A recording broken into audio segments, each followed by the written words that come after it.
So today I'm joined by my friend Reed. Hello. Hello. Who's going to tell us about his adventurous life in Asia. I met Reed on the Hash House Harriers here in Chiang Mai.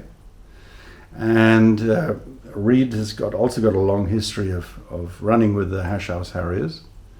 And his other big passion, I guess you could say, is bikes. So he's a perfect guest for my channel. And Reed, as he'll tell you himself, has spent a long time, about 30 years now. 24 years in Thailand. Yes. 34 years in Asia. Okay, so it's more than 30 years in Asia. And the last 20 years, more than 20 years actually now in Thailand, most of which has been up here in Chiang Mai, I think. It's been the only place that I've lived in in Thailand. Okay, Chiang Mai. But let's go back maybe to the beginning, Reed, where you came from originally and what brought you to Asia, and yeah, maybe you can tell that in your own words.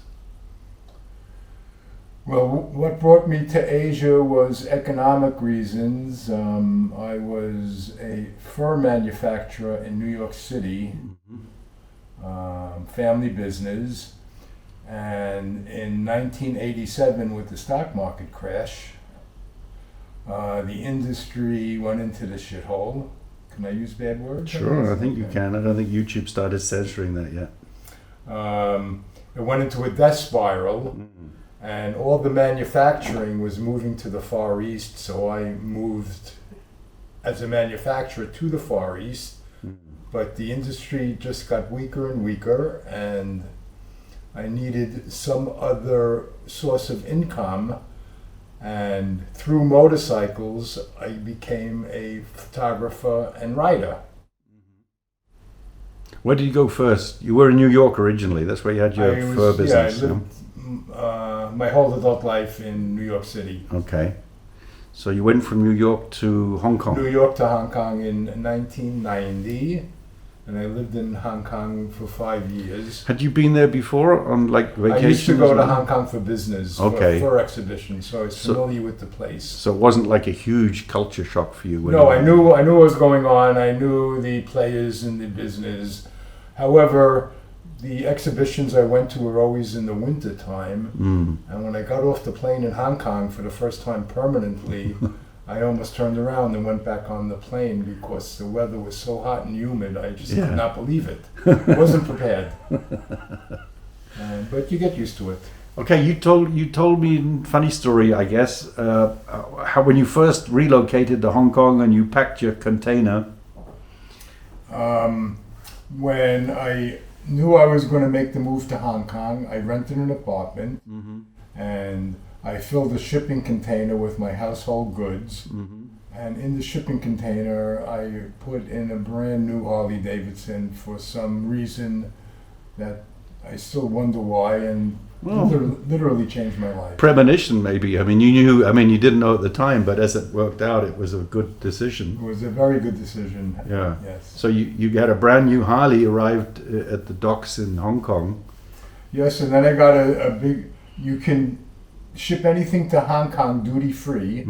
So I thought, oh great, because a Harley Davidson, I probably paid around $10,000 for it. But then when I got there, yeah, you can bring it in and keep it in your garage. You want to take it out on your road. On the road, duty is 110%. Okay. So that was a bit of a shock. But you bit the bullet and you paid the... What am I going to do now? Yeah, I mean, you decided you're going to use it. You could have sold it, I guess, but you decided to use it, and then you very quickly bumped into the handful of other Harley riders. I was riding around on the hills of Kowloon, yeah, and somebody flagged me down. He goes, "Oh man, I got a Harley too. We're starting a Harley owners group. Do you want to join?" And I said, "Sure." And when I joined this club, they were starting to organize the first foreign motorcycle ride. Because Hong Kong is so small, and it's really one of the worst places in the world to have a big bike. Yeah, it's just tiny and traffic clogged. So the first trip being planned was to Singapore and Malaysia. Okay. It was only within weeks within a couple of months of my arrival. Mm-hmm. And that meant shipping the bike. You got to get it across the sea, haven't you? Yes, in our club we had managing directors of big shipping lines. We had managing directors of banks for the Carnet. We had managing directors of the airlines. So for tickets, and at this time, Harley Davidson was starting to look into expanding into Asia. And they found our club, and we would be the perfect ambassadors for riding their bikes around and showing it to the other Asian countries. Yeah. And we were doing exactly what they wanted somebody to do, and we just happened to be doing it. Yeah, yeah. So they were our sponsors for, I'd say, the first 3 or 4 trips through Asia, to Singapore, Malaysia, to Indonesia, and into China. And you went down to Malaysian Borneo too, is that right? Or Indonesian Borneo? That was on my own. Oh, that was later. That was after this.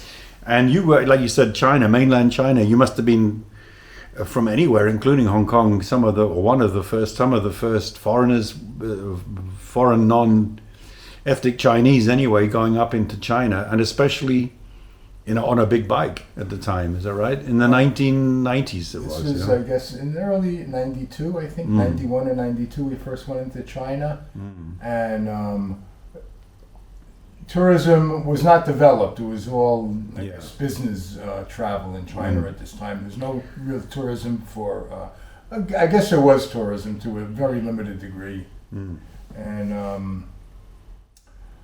But you didn't have the infrastructure and obviously today it's super modern with highways and high rises everywhere and high speed trains and all that stuff, which you didn't have in those days. People were still on mostly bicycles. Yeah. And the most common vehicle on the road were these walking tractors hooked up to carts. Oh yeah. These diesel powered tractors. And they would just chug along really noisy, really slow. And on the first trip to Guangzhou, we had a flat tire, and we had to stop and change it. And I just remember the traffic jam that we caused on both sides had to be hours long. Yes. Everybody stopped to stare at us changing a tire. And they were probably staring about as much, well, especially you're particularly tall, even for a Westerner. No, we had some big guys on that tour, so... okay, big guys and were, big guys. people big from guys. another planet. Yeah, dressed like people in another planet. Yeah. So I guess a lot of wearing staring. Mao suits. A lot of staring going on. Yeah. A lot of staring going on. Well, that didn't put you off the idea of touring, because you then, in '95, I think it was, moved from Hong Kong to Malaysia, and you went to Langkawi. I ended up on an island on Langkawi. As a photographer and writer, I did a story for the Malaysian Tourism Authority about, they opened up a brand new superhighway, the North-South Highway. It was the first highway in Malaysia. And we did me and photographer Hans Kemp, we went on this trip to point out the points of interest and traveling highlights to go up to the end of the road, which is Langkawi. Didn't go to Langkawi. I think it ended in Kedah, which is in the north. And while on this trip, I saw a house for rent for $400 a month on Langkawi Island. Okay. And Hong Kong was getting too expensive for a freelance journalist at this time. So I said, okay, I'll live on Langkawi. But you had to sacrifice your Harley. You weren't able to bring that with you. I had to sell the Harley before I left. Yeah. But when I was there, I found a German guy who had a Suzuki DR350, a off-road bike. Okay.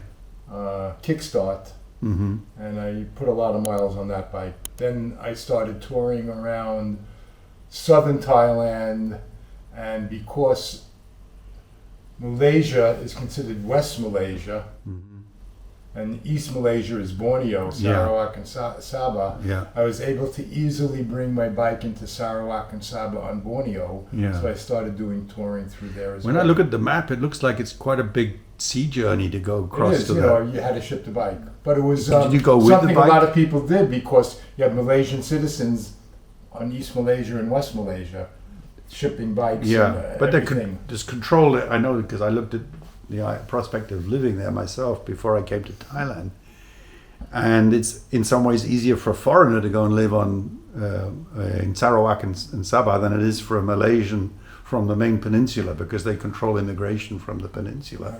I wouldn't know that, but when I was there in Borneo, they were looking to expand their population. Yeah. It's a lot of area, not that many people, so they were offering incentives for people to move. I don't know about the Malaysia side, but they're more concerned about Batam side. you know, the big money Chinese Malaysian community coming in and like it's happened in Hong Kong, driving up prices and things. I think that's a big problem potentially for them, but that's another issue. What I was going to say is when you ship your bike from the mainland peninsula of Malaysia, what do you call it, Western Malaysia, to Malaysian East Borneo, Malaysia, Eastern Malaysia, you normally go on the ship together with the bike? How do you do that? No, it took a couple of weeks. So, It took a couple of weeks. I just gave it to a shipping company. Okay. And then you fly down and then I to flew to pick it up, really hassle-free. to Kuching, Because it was a Malaysian registered bike. Yeah. I had a Malaysian visa. Okay, yeah. And so, did you start doing like commercial tours at that stage in Borneo? I started. I did give a motorcycle trip through Borneo, around Borneo, and I did give motorcycle tours through Sarawak and Sabah. Mm-hmm. But the real interest and the real good biking is in Thailand, northern Thailand. Yeah. Well, we get Malays coming up. I met a couple just a couple of days ago up in Chiang. You get quite a few coming up here. It's a long way, really, if you come all the way on your own bike, but you also get people coming up, of course, and renting bikes up here. Or you can put them on a train. I guess you can do that too, yeah, that's right. Yeah, because it is a long trip. I guess it's the best part of 2,000 kilometers from the border with Malaysia up to here, up to Chiang Rai. So it's a time thing, constraint for a lot of people who are still working, of course. But you know about that because you had customers in those areas. So at first you were in Langkawi. You did trips, including, you just said, in Borneo.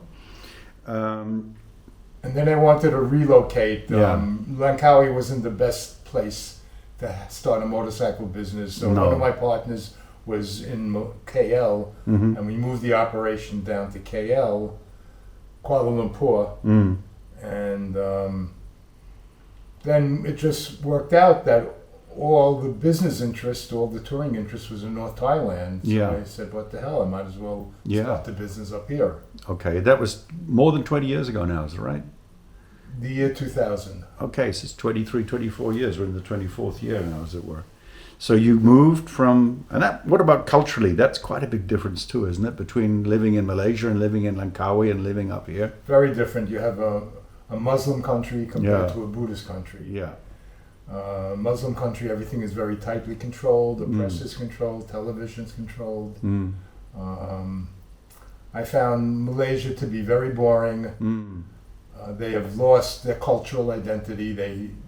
They looked so enviously to the Western countries that they really lost their own heritage. And the only time you'll see anything cultural is in one of their cultural shows that they'll show. Yeah.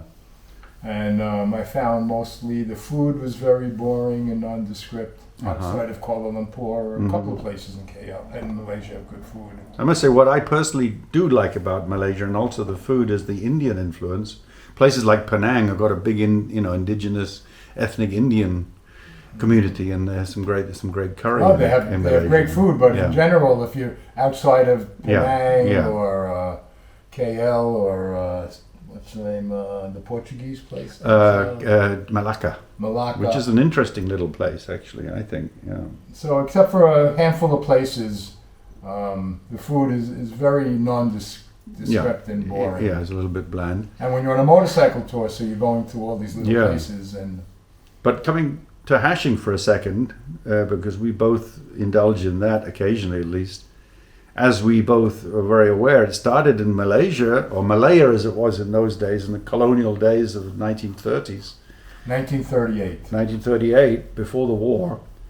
And still, it's a big thing in Malaysia. But the funny thing, of course, is that, and everywhere, including Malacca, which we just mentioned, and Penang and Langkawi, there are hash groups and regular runs. KL, of course, must have quite a few. Probably 12 chapters. Probably, yeah, more than you have in Klang Bangkok. Valley. And it's very traditional hashing with beer drinking in the circle afterwards. But of course, because of the cultural complexity of Malaysia, in practice it means that those are ethnic Chinese Malays who don't have a problem drinking in public, at least, or Indian or expats. So, That's what it is. So the 70% of the population, the traditional Muslim Malays, not in public at least, 55% of the population are Malayus, people of the earth.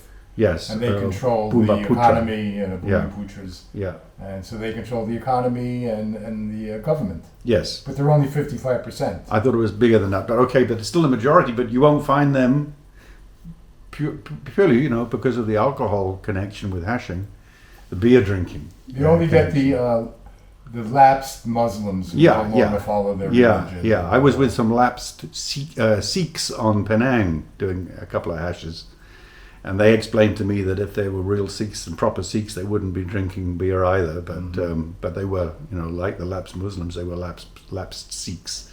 But anyway, in Thailand it's a lot more laid back because Buddhism, as far as I know, doesn't have a problem with alcohol. So from that point of view, that cultural environment changed for you when you moved up here to Chiang Mai. Yes, you can do anything here as long as you don't hurt anybody, basically. Mm-hmm. Yeah. So what did you do? Did you start immediately developing a commercial business in biking? Well, I had a business. I had tours booked. Yeah. So I knew a couple of people up in Chiang Mai that were renting bikes. Anything over 150cc was illegal in the country until recently, I'd say the last 10 years, until Thailand started manufacturing motorcycles in the country, so they allowed the big bikes in. Yeah. But before that, they were banned, anything over 150cc. Yeah. And I think now the so-called the market leader of what they call big bikes, which is anything over about 200cc, I think, the Honda CB500X, which has just been renamed the NX500, is the market leader. And they make it, of course, the most popular of the so-called big bikes in Thailand. And it's made in Thailand, which is one of the reasons it's so popular, and it can get it serviced pretty well everywhere. Honda's a very big brand here. So you didn't have your Harley anymore, and I guess you got rid of the bike you had in Langkawi as well when you moved up here. Is that right? You had a. Did I? What was it? A Suzuki you had down there? No, I brought my Suzuki to Thailand. I don't remember what legalities I had to go through. Probably was up here illegal. Because I know today, at least, it's practically impossible unless, again, you're a multi-millionaire and can pay silly money to do it. It's practically illegal and impossible to bring a bike in legally. Right. You can pay stupid money and do it, but apart from that, it's effectively illegal, impossible to bring bikes into the country. But now they're selling, every manufacturer has dealerships here.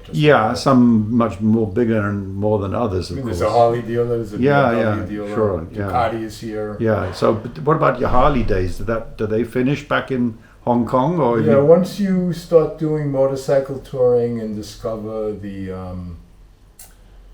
adrenaline factor, the performance factor of motorcycling, Harleys leave a lot, have a lot to be desired. Little to be desired. Okay, a little bit of desired.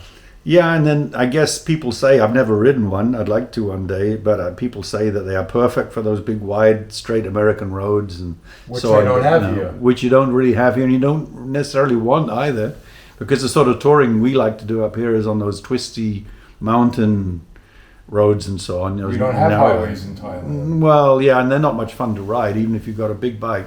Highway riding is not what most bikers want to do, is it? So Yeah, I've heard it said that they're not so easy to handle on twisty, narrow roads. It's a big, heavy bike. It's a big, heavy bike, and maybe the cornering and the handling isn't quite as sharp as it is as a lot of other bikes, including some other big bikes as well. I've heard it said. I wouldn't pass judgment myself because I don't know. Apart from they're sold at a huge premium because those are all imported bikes. Although somebody said they're making them somewhere else now, assembling them in Thailand. I think they may be assembled in Thailand to try and reduce the import duties on them, because otherwise, like BMWs, they have enormous luxury import taxes on them, which practically double the price, at least more than double the price.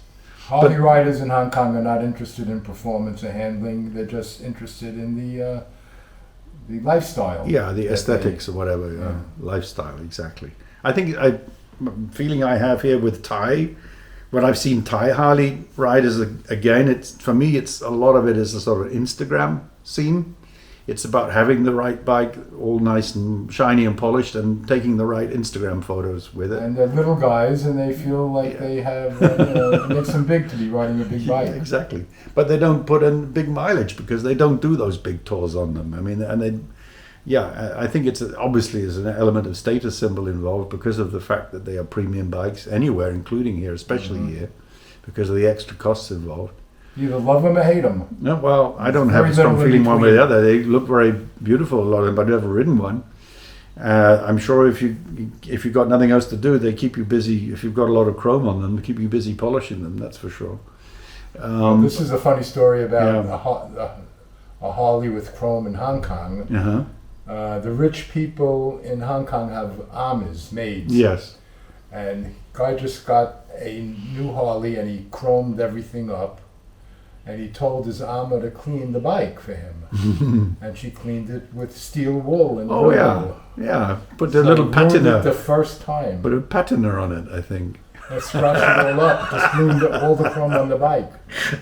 She didn't know any better, Well, he didn't know any better than to ask her to do it either, for that matter. So his fault, I would say. Yeah, he didn't blame her. No. I mean, he blamed her, but he knew his own fault. Yeah, exactly. What would she know That's a funny about story. polishing Harleys or anything? But okay, so what have you been riding up here? You've been here more than 20 years. You must have quite a few bikes, I guess. The first bikes available here on a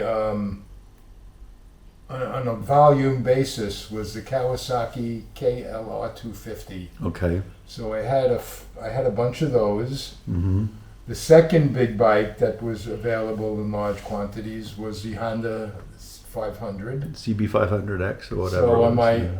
So before I sold my company, I had 17 motorcycles. I had 11 KLR 250s, which was the only bike of that type available. They also had the Honda at that time. Which company? Are you talking about the bike touring company? Bike touring company. Okay, so we haven't got onto that properly yet. Okay. I was thinking about your personal my personal bike. I ride a Honda CRF 300, which is my city bike. Okay. I don't like riding on the step-through scooters. Mm-hmm. And my touring bike is a BMW F850 GS. Let's come back to your days in Chiang Mai. So when you came to Chiang Mai, did you originally plan from the beginning to get into this, come on a commercial basis, to get into the motorbike tour? I came with a business, a running business. My business was up and running. I just had to transfer it from Malaysia and register it into Thailand. Mm-hmm. I already had tours booked.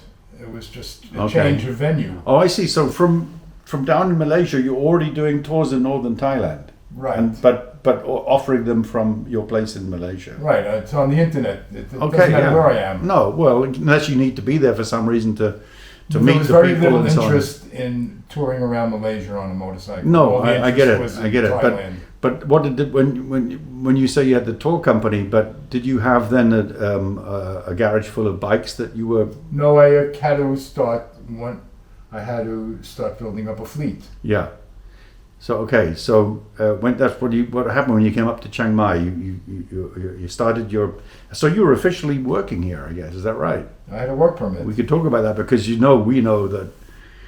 Okay, these days a lot of people who are working in Thailand are doing it undercover as it were, because they're working online and people don't know they're working and they can't see them. Otherwise, the typical expatriate worker here is officially working as a teacher because they're happy to give you a teacher's visa, working permit if you're teaching English to Thais. And otherwise, the people who are actually working are probably the ones hanging around bars whose Thai wives or girlfriends have got a bar in their name or in their own name. I was registered you with were the registered? Thai government, with the Tourism Authority Thailand. I had a tour license. I had accountants, I had lawyers. All bona fide. Okay, so your plan was to expand the business you already had down in Malaysia. Well, run the business. It expanded it's naturally. In the sense that you had bikes that you were offering as well as the tour. I mean, before. Maybe well, I didn't start accumulating a fleet until the bikes became available. From I guess 2000 to 2010, it was all rented bikes. Okay. Somebody else's rented bikes, basically. And then you were able, is that because... Then as soon as they started producing bikes in Thailand, and they were offered for sale, I was able to start buying them. That was the big game changer, really, I guess, was when, like you say, they started making, like Honda, making a lot of their bikes. Now I believe the CRF is only made in Thailand, which is maybe one reason why it's not only cheaper here, but it's also available. I know that lots of parts of the world people are trying to get their hands on those bikes, and they have to wait up to 12 months to get a new CRF. And here you can walk down the street and pick one up anytime, basically. And they're made in Thailand. So that was the game changer about 10, 12 years ago here, when they started in mass production, started mass producing bikes, motorbikes in Thailand. And that meant for the first time that you had there were a range of bikes that were interesting for you. They tended to be relatively small, I guess, 250s and things like that. Well, the 250 was really the best size for the type of roads I took my customers on. And also, my business expanded, and as good as the road riding here is also great off-road riding. Yeah. So I found myself offering two tours simultaneously. I had a road tour going on and an off-road tour going on. Yeah. So I had separate tour guides, separate support trucks for them, and the road tours went their own way. So, to what extent were you actually out on the road with your customers, or was it just an organization? You actually went physically with them. I went with them. Okay, so and was it at the beginning at least purely Thailand, northern Thailand? Is that what the... Well, northern Thailand and Laos. Okay, you went across to sometimes we would go down south to Phuket, Chiang to Phuket. So how long were these tours normally? We offered tours 5 days, 10 days, and 1 month tours, grand tours of everything. And then I started offering tours from Chiang Mai to Vladivostok, Russia. Wow. Through China, through Mongolia. Wow. Into Siberia. Wow, from that's Lake interesting. Baikal going east. Yeah. To the Pacific. So, but that must have been that was a 24-day tour. That was a complicated venture, I guess. Apart from anything else, all the paperwork, I should think. Well, once you know how to handle one country's paperwork, it's really just the same. You just have to go through the learning curve. But I heard in China, and you hear different stories every day of the week, but at the moment you hear that coming into China, they require you to have a guide, maybe in a van, traveling in a convoy, or you hear these things. Well, I had that. They had that for you too. Yeah. And since how many people were on these sort of tours, especially that big one through China? The biggest tour was, I'd say 12 bikes, 13 bikes. Okay. So it was probably that size. Maybe it was practical to have another vehicle with things in it. I always had a support truck because if you're on a 250 bike, you don't want to be carrying stuff. No, exactly. So you want to be nice and light, especially if you're going off-road. Yeah. So I build my tours as a luxury tour. We would stay in the nicest hotels in the region, and a lot of customer service, and we would do everything for them. They didn't have to touch the bikes, so the support truck was one thing I was offering. Yeah, so So in other words, the Chinese insisted that you had another vehicle. Was that the one you could use? Well, I had a ground handler in China. Okay. I hired a ground handler. Okay. Who met us at the border and stayed with us. Okay. And that was useful too. Extremely useful. You know, Yeah. it's something I couldn't have done myself, including the points of interests and the cultural highlights of a place and explanations. Yeah, the language alone would have been. The language, the ordering of foods, where to stay in the hotels. You Yeah. need somebody with local language. Yeah, and how was it here? It would probably be the same. If you went up country in northern Thailand, it'd be more than useful to have a Thai speaker with you. Well, over the years, I learned to do it myself. Yeah. I learned to find the best hotels, the best restaurants. I'd eat in all kinds of places. I became familiar with Thai food, spoke the language a bit, can get by. Yeah. So I didn't need a Thailand ground handler. No. For what I was doing in Thailand. When did you get this up? You know, when you were doing most business with this touring, when was that? A few years ago Between now? the years 2000 and let's say 2017. So 15 years or so. 17 years. So 17 years. And then was it because of COVID? No, before COVID, you wrapped things up, or what happened? I started feeling I was too old to do this anymore. I was losing all my patience with customers. I didn't want to deal with customers anymore. Where did they come from? Most of the customers, typically. Mostly English-speaking countries, either Australia, UK, or the US and Canada. Mostly those three countries, but had Dutch, had Germans, had Italians, Spanish. And they were mostly people who would call themselves bikers back home. Only bikers, you know. And these so are people, nobody was offering trips to these regions. I was really the only guy in the block. Yeah, and unlike a lot of other people on bikes in Thailand, they actually had not only experience, but probably had a driving license and actually done a test and the rest of it. Unlike certainly the Thais who've never been in a driving school or a riding school to learn how to ride a motorbike, and including a lot of the expat foreigners, Farang, who come to live here, they also get themselves licenses without having learned to ride the bike. But in your case, I guess you made a point of making sure those customers of yours knew what they were doing on the bikes. Well, I'd probably turn down more people than I accepted on the bikes because it's very, very technical riding. Yeah. And I made sure everybody had a international license. Yeah. So you didn't have any issues with that. But I would always speak to the customer after they book, before they booked the trip, just to find out if I think they could handle the roads that were up here. Yeah, because one of the funny things, I guess typically Thai things, when I first came to Chiang Mai 2 years ago and rented myself a bike before I bought my first one, and my experience then, and that was a 500 and a CB 500X, and it wasn't unusual. In fact, I've heard it's a normal practice. There were no questions asked about driving licenses. They don't care whether you've got a driving license, which is quite a surprise if you're used to, European rental situations where the first thing they do before they do anything else is look at your driving license. And also you have the insurance issue of driving without a license. Exactly, yes. But here they don't seem to be. It is probably because the insurance is not worth. So for an incoming visitor, an international license was perfectly fine. Yeah. For the legalities. Yes. Yeah. Okay.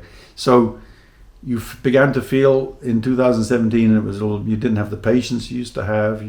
I was losing patience with my customer. They just became very annoying to me. And also I looked at it from their point of view. They're ready to book a big adventure motorcycle tour. And this old guy, 65 years old, meets them. Not what they're expecting. I felt like I was just outgrowing this. And then also, like in 2016, I broke my leg on the bike. My fault, driver error. And it just was a signal it's time to maybe slow down a bit, go down. Yeah. So were you able to sell your business? Was there a going concern? Yeah. And from a timing point of view, good that you did it then, not a couple of years later when the whole world closed down because of COVID, including especially that sort of business. The man who bought my company is out of business. Yeah, he Because was of hit COVID. very hard. Then pretty soon after he bought it by COVID. Yeah, like right after I bought it, COVID hit. And right Yeah, after I you- sold it, COVID hit. For you, it was very good timing. You know. Unbelievable. I was so Yeah. lucky. Very lucky. Yeah. Very lucky. Yeah. So you don't miss those days. You've got a lot more time on your hands, I guess, than you It's used to. very have. nice to be retired Yeah.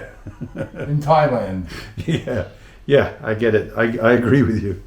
And so now it's more in those days. In the old days, it would be biking and hashing. Now it's more just hashing. And you mentioned golf as well. You got into that. No, I'm not a golfer. I was just doing Uh-huh. golf stories. I Oh, golf know stories, golfing, okay, but yeah. I don't enjoy the sport, if you No. can call it a sport. I have never done it. I wouldn't again pass judgment on it.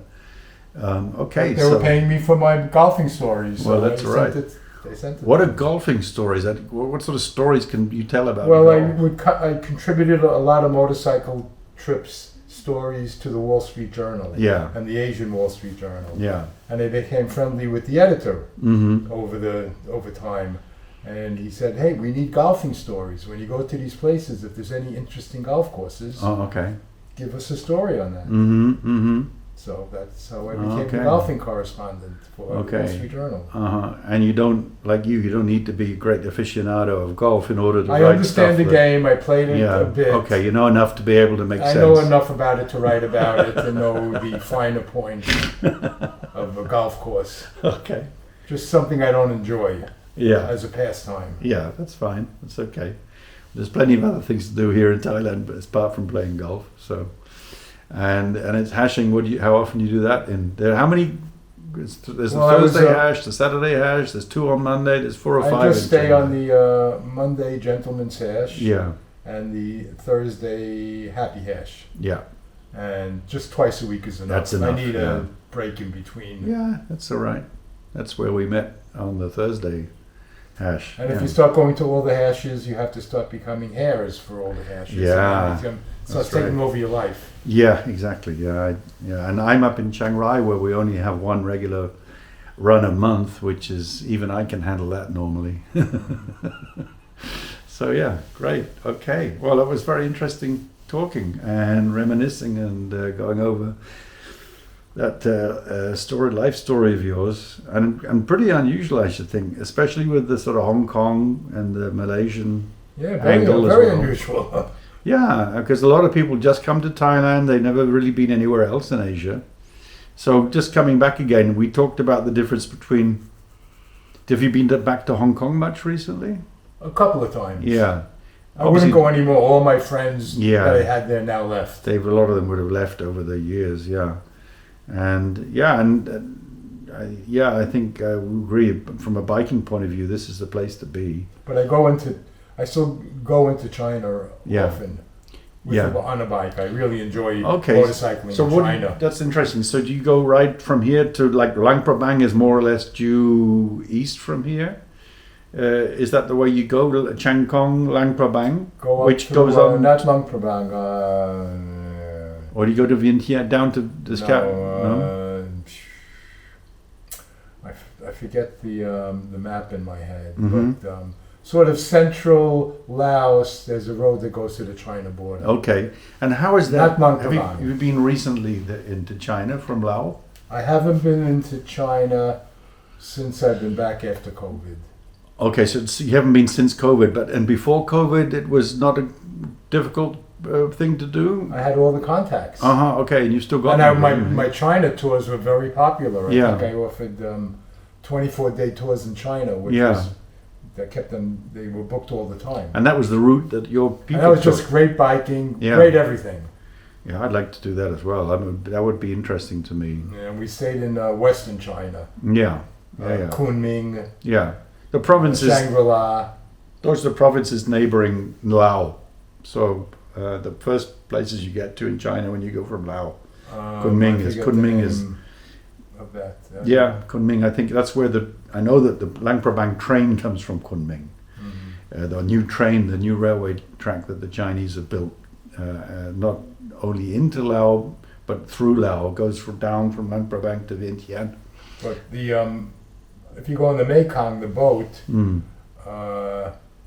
Linjiang would be the first Chinese city you hit in China going up the Mekong. Yeah. Not Linjiang, I forget the name.